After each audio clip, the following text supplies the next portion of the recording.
first of all, why CBDC won't work. I'm not saying CBDC won't exist. Maybe they'll have time to bring it out, and maybe they will. But maybe it'll even start being used. It'll be horrible, and I'm not saying that it's not. I'm not saying it's a good thing. I'm not saying it's even not horrible. It'll be horrible, but it can't last because it's not a reset of the system. It's not like when they introduce CBDC. Okay, now it's something new, and we can start from the beginning. It's not the beginning, right? Starting from the beginning would be going back to gold because gold is the beginning, right? A CBDC, just very practically. What's the most basically how would it come into existence? It would say like central banks come together in a giant meeting and they say, okay, now we have all these people with deposits in their bank accounts. So let's say someone has $500 in his bank account. Now they have 500 digital dollars on a blockchain. So then what just happened? Did you reset the pyramid? No, you just built another layer on top of what already exists that still has to fall. It's not, they didn't go back to the floor. They just built on top of where they already are. Because it's going to be a one-to-one change, right? Nothing's different here. It's not going to slow down the hyperinflationary process. If anything, it will have to speed it up. The central banks are buying gold because there probably are some smart people in the central banks. You always have they always have somebody there that knows something. They're buying gold because they're worried, and some of them see where this is going. I mean, how can you protect yourself? I mean, I'll say buy gold and silver. That's obvious, but what's probably even more important than that is that you surround yourself with people that understand this and that agree with you and that are preparing like you are. Like if you have friends that are farmers, get to know them. If you have friends that can produce things, that are carpenters, that have skills, that know how to do things with their hands, use machines, be friends with them. And also for your mental stability, you'll need a community that will protect each other because you're all on the same team. This is how we're preparing. We are reaching out. We're making connections. We're building community. You got to do that in a local way, and make sure you've got your skill set. And I would say, most importantly, get out of major urban areas. Just get out now. Look for a way to get out, and you don't want to be there when it all falls because the people that are around there, they're not safe. Silver is basically the ultimate gold substitute, right? So the reason that the dollar works, the reason that the dollar still works is because it still can purchase some amount of gold. So the dollar is still a gold substitute. So assuming the dollar is 100% backed by gold, let's just assume it's an honest dollar and it's just a certificate for a certain amount of gold that does not change. Then what's more convenient? Coming to the store with coins of silver or coming into the store with paper dollars, digital dollars that represent gold. It's much more convenient to go into a store and to use the gold substitute that is trusted because you divide it easily. It doesn't get stolen. You don't have to carry it around. All these reasons, gold substitutes are better than silver. But what happens in a time when gold substitutes are no longer trusted and there is no gold substitute? So then you can't go into a store with a gold coin and buy food. It's not going to work. You're not going to buy an entire aisle of food. Okay, forget that. Right? It's too valuable. So, and also dividing gold into tiny, tiny little pieces is also dangerous, and you're going to lose them, and it's not practicable either.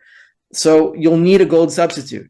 And is a digital one and a paper one is not going to work because we've just been in hyperinflation. Nobody trusts them.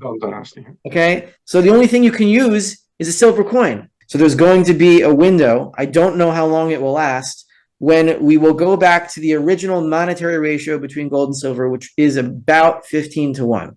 So when that happens, because nobody has any gold substitutes that work, then you're going to have to use silver. It's going to be more volatile than gold in the meantime, so you got to be ready for that, right? But when hyperinflation hits, we're going to go around to a 15-1 ratio. And it's going to be a lot more valuable than it is in gold terms today. It is impossible that I'm wrong about an eventual collapse. Is it possible that I'm wrong that it's going to be soon or that it's going to be a year or two and maybe it's going to be 10 or 20? It's theoretically possible. The only way that would be possible is if there was like a huge revolution in production, just like the internet in the mid-90s that I was talking about, right?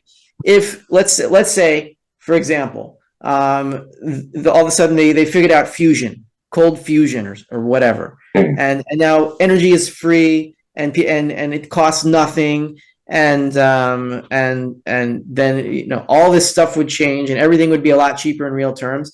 Then yeah, it could go on for another 10 years. Sure. Are they going to get to free energy and have the logistics to spread it out across the world in the next year or two? I don't think so. No.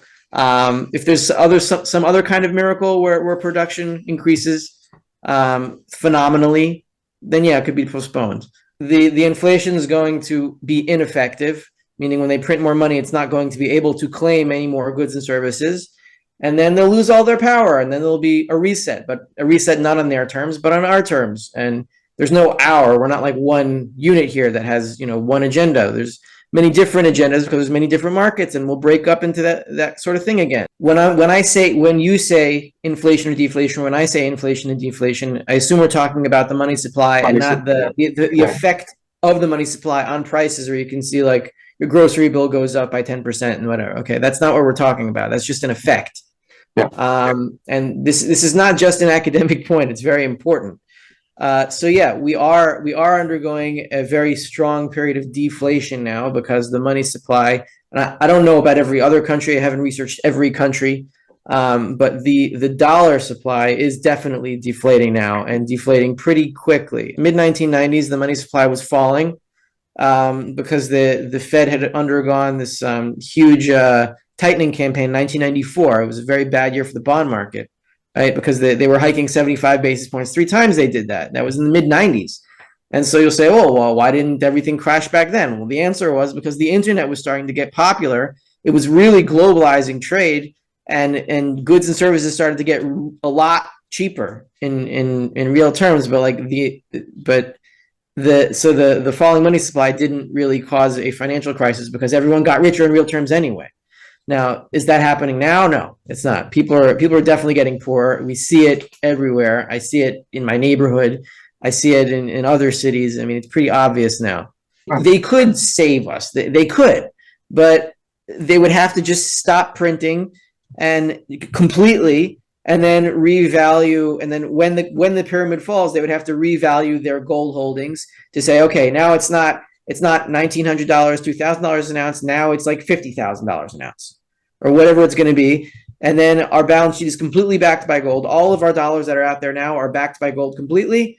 And so the people that have gold, they suddenly have a whole bunch of dollars. And the people that don't have gold, they have the same amount of dollars that can buy a lot less. And then from there, you have the transfer of wealth. So theoretically, could central banks help? Yeah, by stopping what they're doing and destroying the pyramid. Are they going to do that? No, because they're part of the system.